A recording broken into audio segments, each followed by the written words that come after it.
Welcome to Rome. This is The Bittersweet Life with Katie Sewell and Tiffany Parks. Hello, this is The Bittersweet Life. I'm Katie Sewell. I'm Tiffany Parks. Tiffany in Rome, Katie in Seattle. But Tiffany, we're going to do a little magic of radio today because you are about to revisit a place. You're going to revisit Boston, and you can explain the significance of that in just a moment. But prior to you revisiting, we're going to tape a little bit about what your journey is. But by the end of this episode, everyone, you're going to hear how the journey went. It's the magic of radio, where we do the before and after all in one gloriously beautiful episode. So today we're doing the setup before your big adventure. Tell us what's going to happen or what you're anticipating. Well, maybe I should step back and explain the importance of Boston to me. I went to college there, and I'm sure I've mentioned that on the show before, probably numerous times, but maybe not everyone has heard. So yeah, I lived there for 4 years, 4 very important, formative years of my life. It was the first place that I ever moved to after leaving my hometown. I had never lived anywhere else but Mercer Island, our little suburb of Seattle.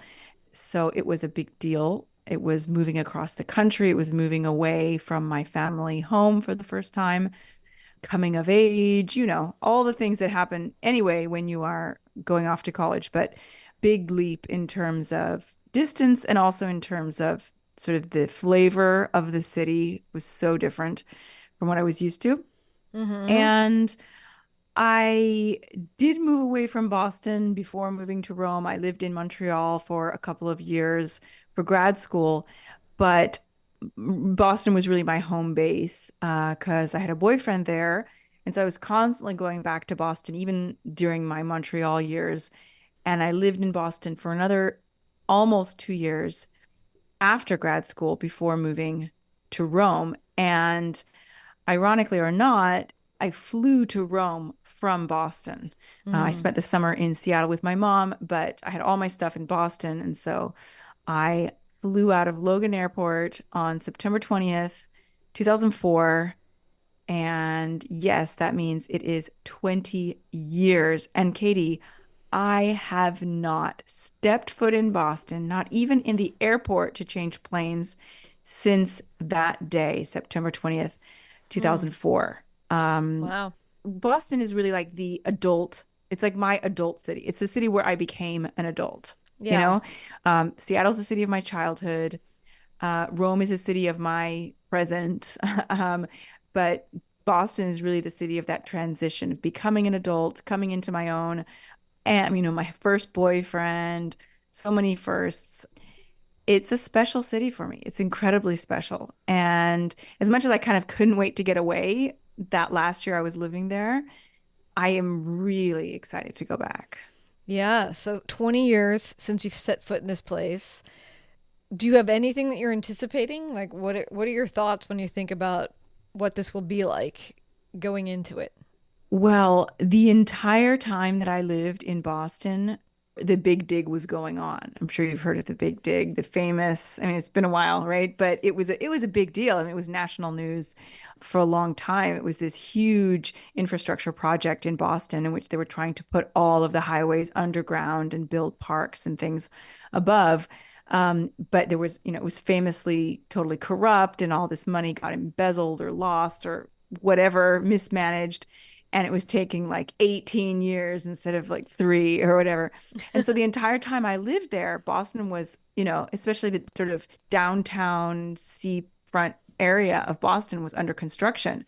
And you couldn't walk to the north end of Boston, which is the very characteristic Italian neighborhood. Like you couldn't get there without walking through like all sorts of metal barricades and, kind of really a lot of unpleasant back and forth and up and down and, areas that you felt like you needed to have a hard hat on to get there. There were certain parts of the city that just kind of felt inaccessible, and certainly lots of parts of the city that were just ugly, although the majority of the cities was then beautiful, as I'm sure it is still today.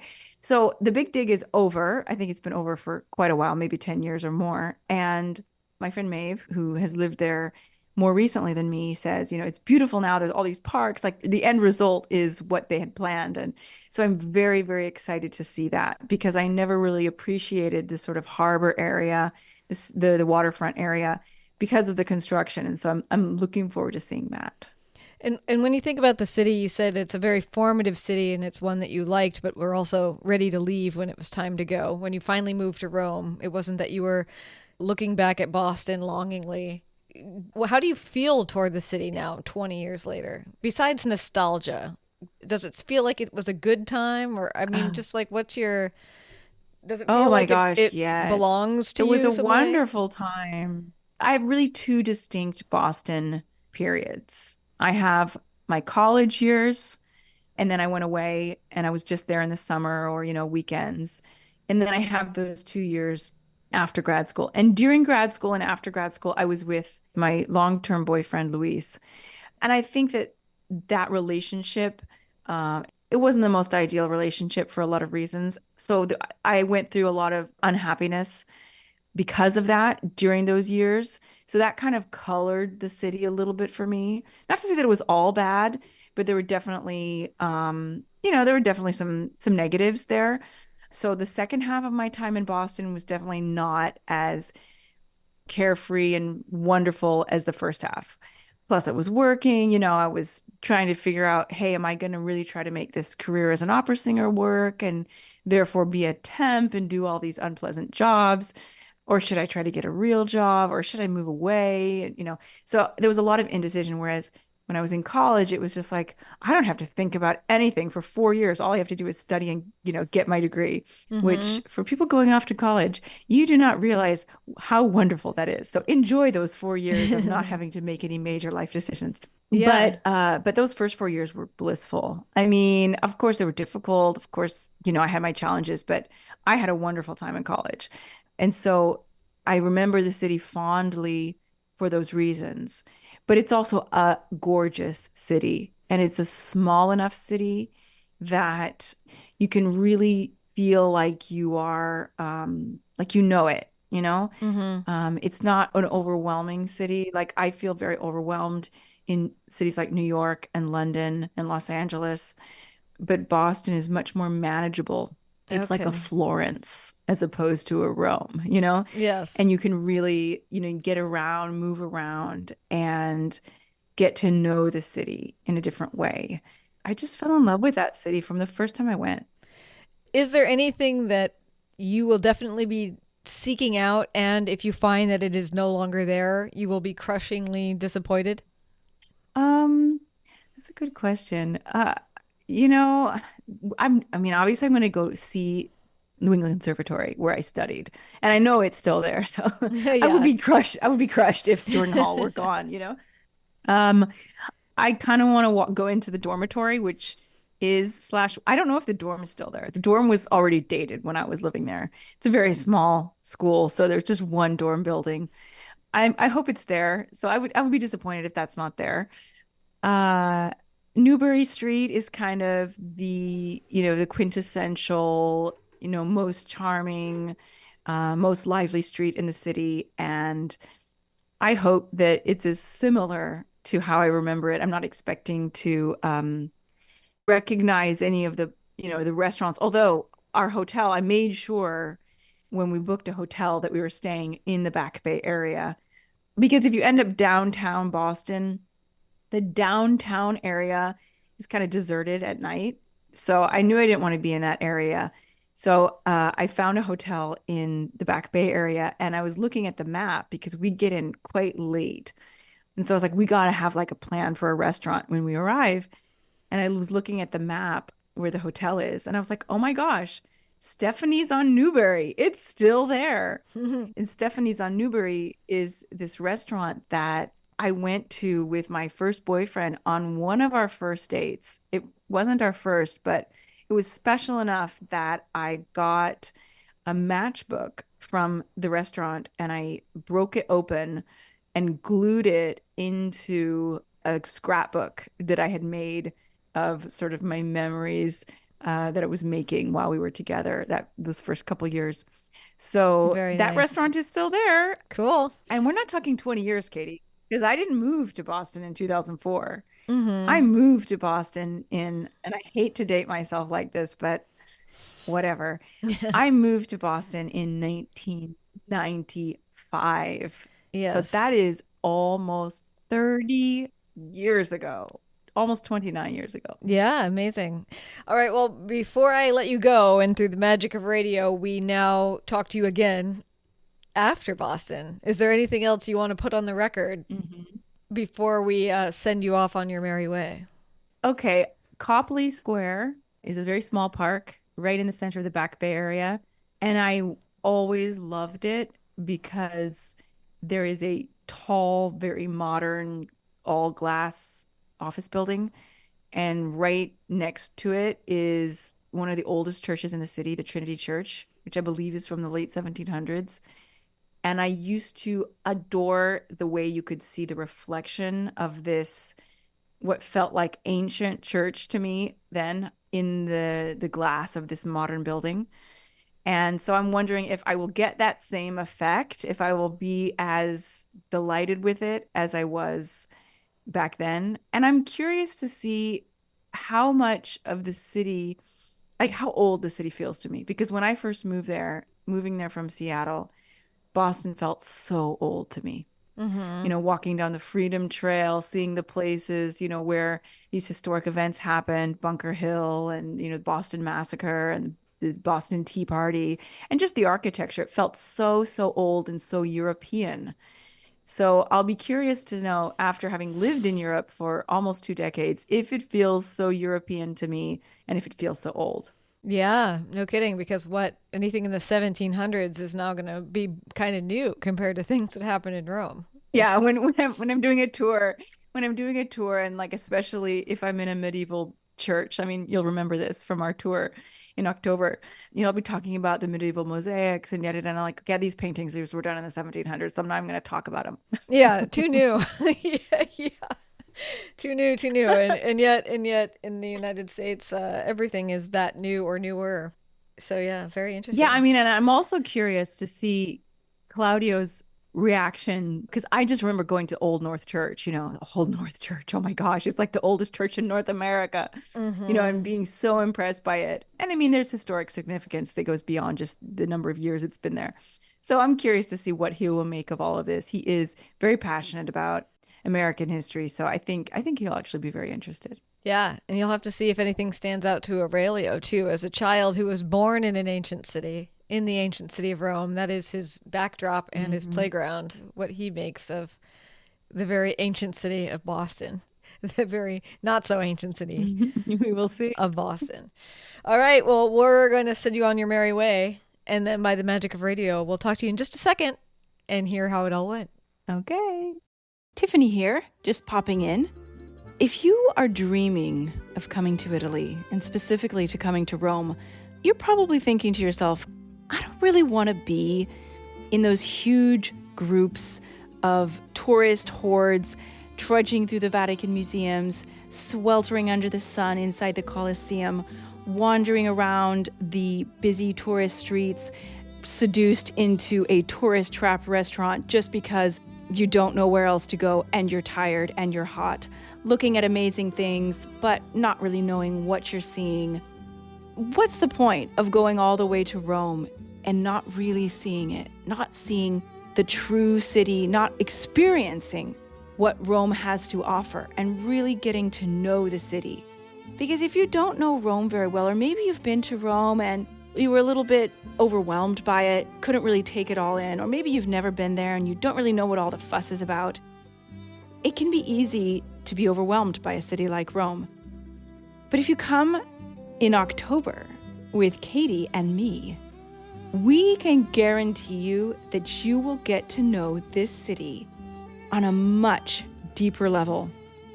And when you do that, no matter where you're traveling, it makes that time so much more valuable and so much more worthwhile.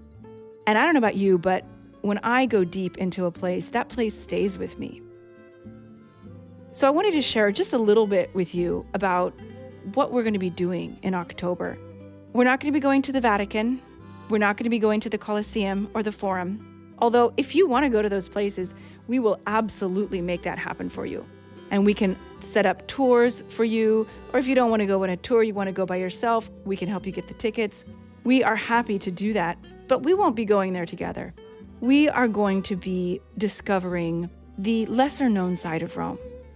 Now, the thing about Rome, what makes Rome so unique as a city, is that some of the churches in this city, some of the small museums and piazzas, if they were in any other city in the world, they would be absolutely the top attractions. But because Rome has so much, Rome has an embarrassment of riches, that even the second, third, fourth tier sites, even those places that hardly anybody goes to, are so incredible. Anywhere else in the world, they would be your number one site. So those are the kind of places we're going to be going. We're going to be seeing medieval frescoes. We're going to be seeing mosaics. We're going to be seeing incredible works of Baroque architecture, paintings by Caravaggio, by Filippino Lippi, by Raphael, churches that are incredibly beautiful, but just far enough off the tourist track that nobody goes there, and we'll be there alone, and we'll experience these sites in a completely different way than you experience a very, very crowded, busy city. There are some piazzas and streets and narrow alleyways in Rome that even in the height of high season, when you walk down them, you feel like you're in a small medieval city. After living in Rome for, it will be 20 years by October, I know where to go. I know where to take you. I have the greatest, amazing secret places that I have been collecting and cataloging and, quite frankly, in a lot of situations, sort of keeping to myself because I don't want them to be ruined. But I do want to share them with you. If you're interested in coming to Rome, if that's something that you've been dreaming of doing for a while, consider coming with Katie and myself this coming October 2024. Because we are going to spend 6 nights, 5 days exploring the unknown, the secret side of Rome. I'm going to be telling the city's stories and really sharing with you what makes this city so unique and really what makes it the way that it is, why Rome is what it is. So if you're interested, the dates are 6 to 12 October. You can just get in touch with us by email if you'd like more information. Email us at bittersweetlifepodcast@gmail.com. That's bittersweetlifepodcast@gmail.com. We have sold out about half of the rooms, and it's a very small trip, so we don't have a lot of rooms available, but we do have a few left. Please get in touch if you feel like you might be interested in joining us for that magical, unforgettable week. Back to the show. So, here we are, back on the other side of your epic family vacation. First off, before we get your reflections on Boston, did you survive? Obviously you did. You're sitting in front of me. But how was traveling with young son and husband from Italy to the United States? It was, it was as kind of miserable as it always is. Nothing terribly traumatic, but going, of course, I had sworn after 2021 never to fly through JFK again, ever. And I didn't listen to my own good advice, and we changed planes in JFK. And, when I bought the tickets, there was a 9:15 flight and there was a 10:30 flight. And they each caught the same connecting flight from JFK to Phoenix. So like the 10:30 flight is like an hour shorter, and it was cheaper. It was like considerably cheaper. And I was like, no, I'm going to go with that 9:15 flight because I want to have a nice long connection in JFK because I've been burned before. Yes. And so we took the 9:15 flight. It left a half an hour late. It arrived 40 minutes late. So we had, I want to say 2 hours and 45 minutes layover, which sounds like a lot. For JFK, not a lot if you have to, go through customs.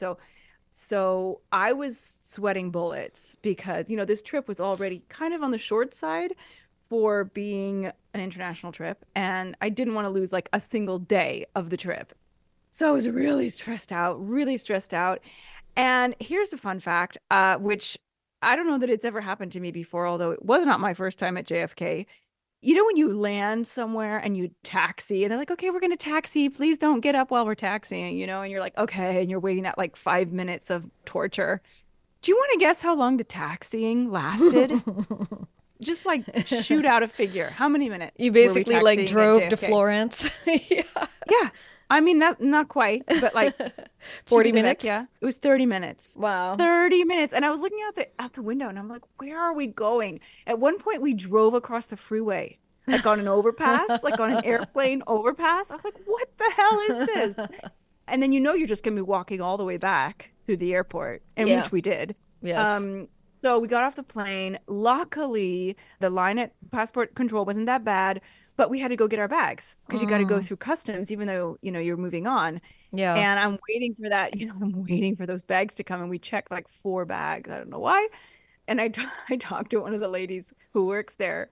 I was like, do you think I'm going to make my flight? She's like, what time is it? She's like, maybe. She was Oh, honest. She's like, no. maybe. Ugh. And she gave me some advice on how to get through the airport a little faster. We got the bags. Luckily, they came through. This is what I really hate about JFK. After you've dropped off your bags, gone through customs and, you know, given them back your bags Yeah. and taken the Airbus to the new terminal, you have to go through security checkpoint again. And so we had to wait in. And I mean, I don't know how long that line was. Just the line to go through security was like 45 minutes. Wow. Luckily, I was texting with my mom and she was like, look, your flight to Phoenix is late. It's 45 minutes delayed. Oh, If it hadn't been delayed, Katie, I think we would have missed it because as it was, we got to the gate just as they were starting to board. yeah. You need to transfer through some little tiny airport or something. Well, what I used to do is I used to change planes in Europe. Ideally, Amsterdam is the best place. Right.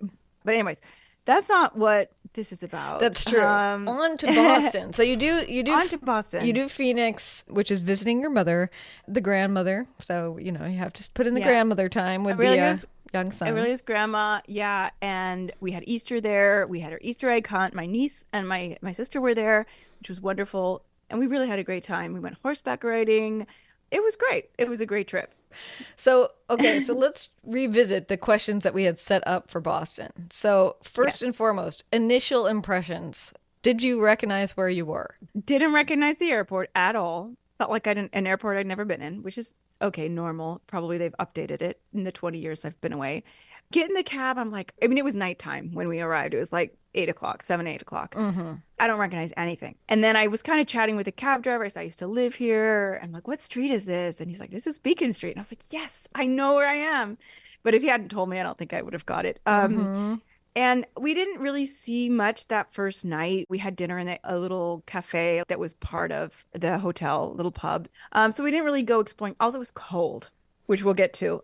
But I recognize so much. You know, and my friend Maeve, who I mentioned in the first half of this episode, as someone who lived there back when I lived there and lived there until quite recently, she said, you're not going to recognize Boston. It's so different.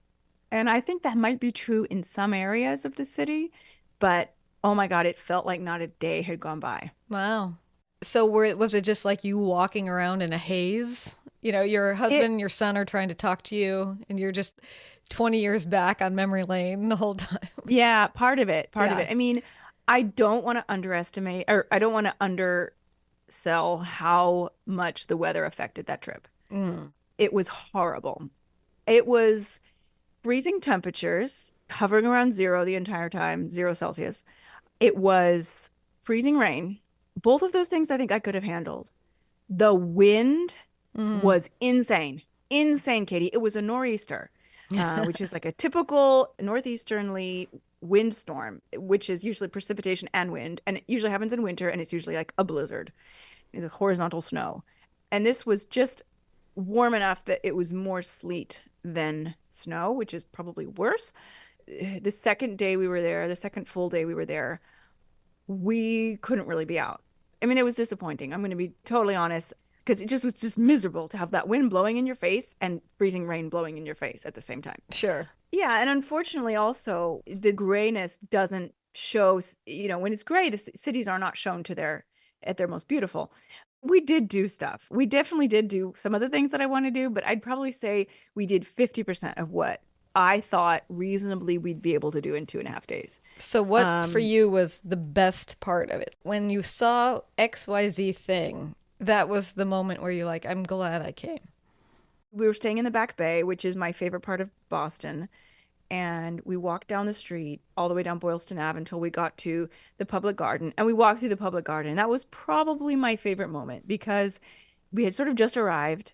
I was still in that haze of like, am I really here? And I used to go to the Boston Public Garden and the Boston Common all the time. And Boston is such a small city. Like you think of Boston because it has this so much historic importance as an American city. It's a really small city. I looked it up. It's like the 25th or the 26th largest city in the United States. It's way down there. It felt smaller to me than when I lived there. Like I'm like, wow, I can't believe how easy it is to like just walk to the clear opposite side of the city. It was okay. I definitely need to go back. We all need to go back. Yeah. Well, you mentioned the Big Dig. Did you even get a chance to go down and see the waterfront area if the weather was that miserable? No, we didn't. And in fact, we didn't get to go to the Boston Tea Party Museum, which is not something I would have done if I'd been there by myself. But I really wanted to share that with them, especially with Aurelio, and get him interested in the history. And it's fun. It's a fun museum. We didn't make it there. We did go to the North End that first day. So basically, the first day we walked through Boston Common Public Garden, and then we did the Freedom Trail. That was super fun. Super fun to do the Freedom Trail. And I forgot how easy it is. Literally, you just have to follow the bricks on the street, and they lead you to all the sites. One of the stops on the Freedom Trail is Old Park Street Church. I used to go to church there. That was cool to see. And you know how when you go back to a place and you've been away a long time, even if it hasn't changed, your memory of it was just a little bit off. Yeah. And so I'm like, oh, I didn't remember this church being exactly in this position. I kind of had a memory of it sort of in a different spot. Yeah. And things like that. Like definitely like the old State House. I was like, oh, it's up there in the corner. I thought it was more over here. Yeah. And the burial ground is around the corner, and I thought it was right next to it. Like, so I definitely kept having these moments of, oh, okay, slightly different than I remembered. But Claudio, and I mean, I'm usually the one who's like, let's keep going. Let's keep going. Claudio was the one this time. We went up to the North End. That's when it started raining. Claudio's like, let's go to see the USS Constitution. And I'm like, the what? The what now? That I don't remember. It sounds familiar. Is that not the Tea Party boat? And he's like, no, it's a different boat. I'm like, he's like, it's the oldest American warship. And I'm like, yeah, I kind of remember it now. Old Ironsides. And that's when the weather started to turn and it started to get so windy. And I felt so bad for Aurelio because I was almost being lifted off my feet as we crossed this bridge to get up there. How does he feel? We made it, but we were shivering. I mean, we were absolutely chilled. And I kept complaining jokingly to the locals, like the people who were working in the USS Constitution Museum and stuff. And they're like, oh, come on, this is Boston. What do you expect? And I'm like, I don't remember it being this cold in April. Like, I thought the magnolias would be blooming and no, you know. That's what that's Seattle. You came to the wrong place. Come to the other coast. We've got you covered. I don't know how much time you've spent in Boston, Katie. None. Commonwealth Avenue. None. You've never been there. No, never. Oh my It's my God. one major American city I've never seen. My opinion has not changed, despite the fact that I saw it in cruddy, disgusting weather, and I didn't get to see nearly as much of it as I wanted to. My opinion has not changed. It is the most beautiful city in the United States. Architecturally wise, nature, I think Seattle has a lot going for it as far as nature, but it is so beautiful. I was really delighted by it. I kind of felt the way that I felt the first time I went there, which was just like, oh my God, this place it's too beautiful. It can't be an American city. It's too gorgeous. Well, that was another question that you had offered in the early part of this show is, does it stand up now that you've lived in Rome, which many people would argue is so beautiful? It is. It is. It's a different type of beauty. Boston is much more English. It feels like a mini London, kind of. Yeah. I mean, it doesn't feel as old to me as it did because I mean, I'm used to so much older, but it definitely still feels totally historic and it still feels and is absolutely beautiful. And second full day, we went to visit my old school. So we Yes. did manage to do that. We like had to take a taxi. There's no way we're going to walk in this horrible weather. So we Yes. took a cab, and at first I thought we weren't going to get go in because the security is much stricter now than when I was there. And the guard, I was like, "Can you know, I'm an alumna. Can I get like a visitor's pass?" And he's like, "No, no, we don't do that anymore. You can go over across the street to the welcome center and see if someone will be kind enough to take you around." We went across the street, and across the street is what was the dorm building when I Mm-hmm. was going to school there. And it was the only dorm building in the whole campus. So we went in, and that was totally different. As far as changes to Boston since I've been away, that was probably the biggest change. What used to be the library was now this welcome center. But we got really lucky. There was a girl there who was willing to show us around. First, I was like, "Is this still a dorm?" She's like, "No, no, this is now practice rooms. Mm. I'll take you up if you want." And I was like, "Yes, yes, take me to the sixth floor." Because I lived on the sixth floor. And I was like, "Am I going to remember my room number?" And I was like, 612. Like it just was there. It was still there. She took me up, us up. I mean, Claudia and Aurelio were with me. And I'm walking down the hall. And that was a trip because the hallway, although they're not dorm rooms anymore, it still looked identical. Like they hadn't redone the walls or anything. Mm-hmm. And no one was using my old dorm room. And so I got to go in, and they had knocked down the wall between the next rooms. It was twice as big as the room that I had lived in. But the closet was still there. My Mm-hmm. closet was Yeah. exactly the same. The doors had been taken off. And my little reading light, like you could tell that, okay, this is where the bed was. And I was like, "Claudio, this is where my bed was. And this was my reading light. And right over there was my desk and my chest of drawers. And my roommate was on the other side, identical. And these windows, I mean, everything was the same. There was no bed in there, but that was probably the trippiest moment of all, was standing in the room that I lived in for a Yeah. year. And if only you'd carved your name into the windowsill or something. Nope. Did not do that, but now I kind of Yeah. get why people do that. That's Guess they want to lovely. come back one day. And then she took us around. I saw the Beethoven statue, which of course I had forgotten was there. And she was asking me questions kind of like as if I had lived there like a century ago, you know? And I mean, to someone that young, it does 20 years. And it's more than 20 years, really, because 20 years I It's left Boston. it's more But than her lifetime, Tiffany. yeah, I guess it was. I guess it was. She was a first year grad student, so she was probably 22 or 23. Mm-hmm. Um, and I was there in 1995, which is A mythical 20 time. 29. Yeah, a mythical time for her.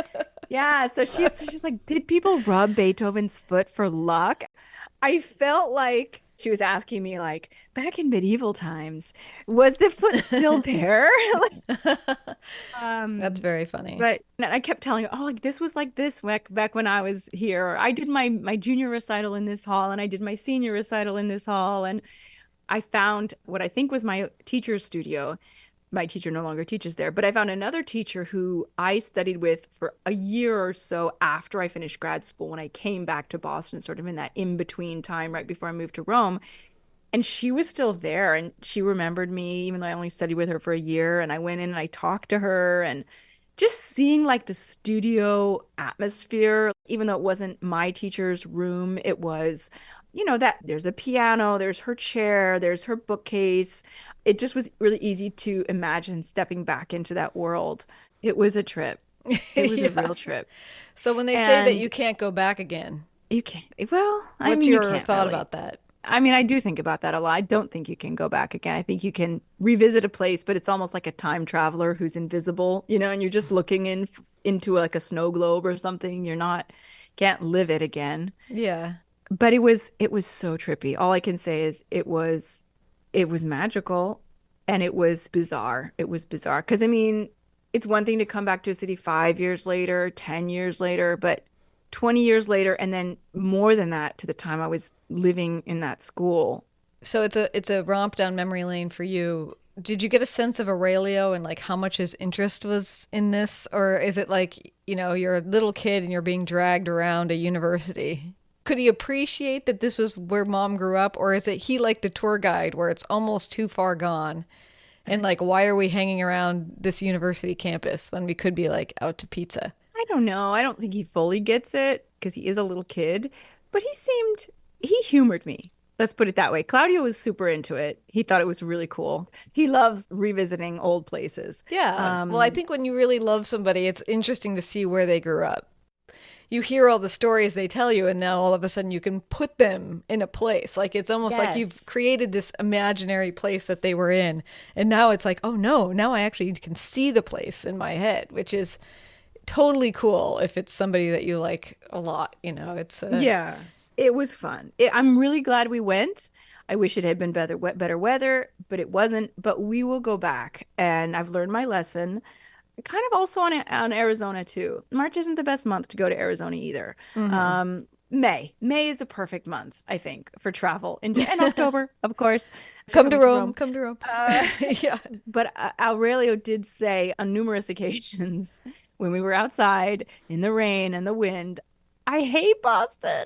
Yeah, I bet. I'm not surprised. So I kind of feel bad for him, but we will get a second chance. We will. All right. Well, thank you so much for taking us on that very trippy episode. I'm glad you're back. Thanks for having patience with me sort of like gushing about it. 'Cause it's, it's a personal thing. That's true. All right. Well, and until next time, this is The Bittersweet Life. I'm Katie Sewell. I'm Tiffany Parks. Join us again. Bye. Hello, my name is Ariana. I live in Sacramento, California, and the Bittersweet Life podcast has been a nice way to listen to people that are like friends you never knew were out there. Feel like you have all these things in common, interests, and I think we're similar in age, and so we have common things that we grew up with that are fun to hear about. Also, being a travel enthusiast and someone who is just in love with Italy makes it that much more fun to listen to. Yeah, I just really appreciate you guys putting this out there and sharing all your stories and all the things you love and find interesting.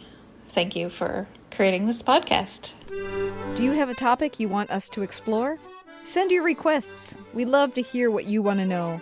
Visit thebittersweetlife.net and contact us with your questions, your adventures, your observations, your favorite episodes. We love hearing from you. You can also find us on Facebook, Instagram, and Twitter. Just search for The Bittersweet Life Podcast.